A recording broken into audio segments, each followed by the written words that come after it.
Saksakallan gunarnavasya Vande Guru Sri Charanarvindam.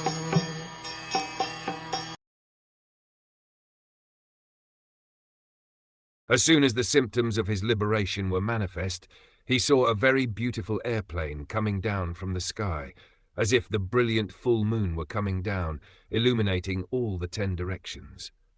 There are different levels of acquired knowledge: direct knowledge, knowledge received from authorities, transcendental knowledge, knowledge beyond the senses, and finally spiritual knowledge. When one surpasses the stage of acquiring knowledge by the descending process, he is immediately situated on the transcendental platform.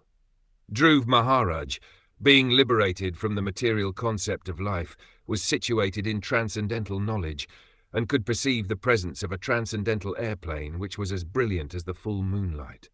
This is not possible in the stages of direct or indirect perception of knowledge. Such knowledge is a special favor of the Supreme Personality of Godhead.